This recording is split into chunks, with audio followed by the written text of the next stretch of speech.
Milei en el espejo del progresismo. Se produjo la primera manifestación transversal multitudinaria capaz de reunir sectores política e ideológicamente diversos. Se trató de una movilización de cientos de miles de personas, entre las que se presume también habría gran cantidad de votantes de Milei, o al menos una parte, sin duda. Eh, por supuesto que inferir de ahí que es el principio del fin del gobierno es un ejercicio de extremo voluntarismo. En todo caso, confirma que el votante de Milei no va a aceptar el paquete completo y que aun cuando se haya impuesto una tendencia, si quieren, ideológica antiestatista, en una parte de la sociedad al menos, hay una mayoría de la población que cree que hay cosas que hay que defender, incluso digo, entre votantes de Milei. Cree que hay que defender la educación pública, una educación pública que sea de calidad, como también, por ejemplo, la salud, tal como demuestra, a través leía una encuesta que habían hecho sobre, digamos, donde preguntaban qué le había parecido a la gente la acción del gobierno en torno a la epidemia del dengue. Y no me acuerdo exactamente el número, pero era largamente más de la mitad decía que el accionar había sido pobre, ¿no? Efectivamente, digo, creo que el Estado, o que la gente entiende que el Estado es ineficiente, pero por otro lado espera que quien lo administra haga algo más que sugerir que nos cuidemos, rezarle a las temperaturas bajas y desearnos suerte en la obtención de repelentes. Volviendo al tema de la movilización, la respuesta del presidente ha sido una provocación. Y sobre todo una demostración de un cierto distanciamiento de la realidad. Ustedes lo habrán visto. Él responde con un meme de un león tomando una taza de café o de té o lo que fuera, pero que tiene ahí un lema que dice lágrimas de zurdos, ¿no? Como diciendo que todos los que se manifestaron ahí eran zurdos, eran de izquierda. La verdad que si eso hubiese sido así, él no hubiera ganado las elecciones, ni tendría el apoyo que todavía posee a pesar de estar realizando el ajuste más grande de la historia, esto dicho por él, ¿no? Así que creo que eso es evidente. De modo que, bueno, estamos ante, si quiere, un binarismo tan ramplón, un blanco y negro tan burdo, que a mí me hizo acordar ese pasaje bastante surrealista de la exposición que le había dado en Davos, ustedes recordarán, donde después de defender la existencia de monopolios o incluso afirmar que Occidente está lastrado por el socialismo, ante la sorpresa de los presentes, también dijo que entre nazis, comunistas, keynesianos, progresistas, globalistas, populistas, nacionalistas, no existe diferencia sustantiva, en tanto todos defenderían la idea de que el Estado debe dirigir cada uno de los aspectos de la vida de los individuos. O sea, todos estarían eh, en ese lugar, sin diferencias importantes. Eh, a ver, a juzgar por los errores de la actual administración, pareciera que Milei está enarbolando la bandera de, ustedes lo habrán escuchado, lo personal es político. Solo que desde el otro lado del espectro ideológico, porque en general es una bandera de la izquierda. Eh, lo digo de otra manera, si desde hace ya tiempo la izquierda ha malinterpretado aquel eslogan, el de lo personal es político, para hacerlo significar que los problemas personales de los individuos son culpa de la sociedad y los debe resolver el Estado,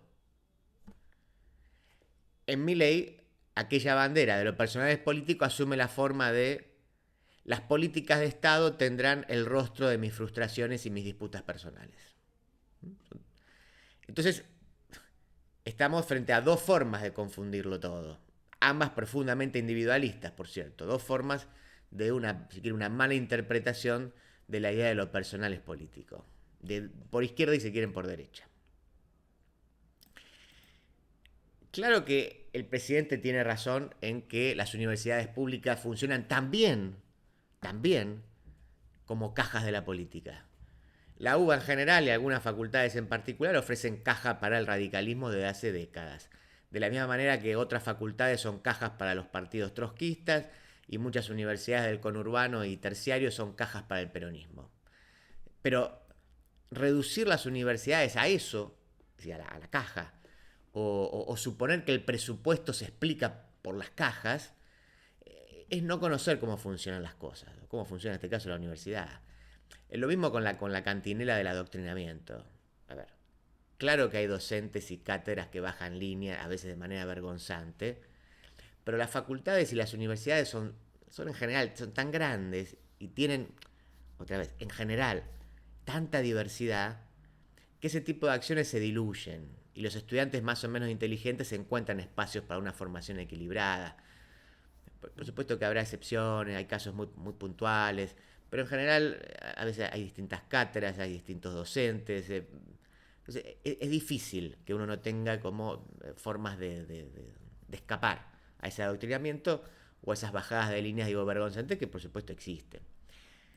Entonces, insisto, hay excepciones, hay facultades más politizadas que otras, hay algunas donde el ambiente es un poco más asfixiante, pero la gran mayoría de los que se movilizó no salió a defender ese costado de mierda de las universidades o los kiosquitos que algunos han sabido conseguir allí. Salió a defender una institución que brinda oportunidades y que explica a su vez buena parte de la diferencia argentina respecto al resto de Sudamérica, y que es también finalmente la razón por la que muchos jóvenes de Sudamérica vienen a estudiar a Argentina, ¿no? Es más, la necesidad de recortar, ahora hablo en términos generales, digo, de ajustar el presupuesto nacional, y sí, porque hay que recortar algo, en la universidad también, ¿sí? En la educación va a haber que recortar algo. Pero digo, eso podría dar una oportunidad para exponer y acabar con esas cajas que mencionamos, pero también discutir un montón de aspectos que funcionan mal en las universidades, las cuales, pese a los eslogan y a la gratuidad, no es de los, no es de los trabajadores, o no son de los trabajadores, sino de las clases medias. Otra vez habrá alguna excepción, por supuesto, especialmente en algunas universidades del conurbano aparece esta imagen de las primeras generaciones universitarios, pero en general son espacios de clases medias. Se vio muy bien en la movilización, por cierto. Incluso diría yo que se podría ir más allá y repensar la educación pública desde el inicio, porque sus resultados son horribles, vamos a decirlo así.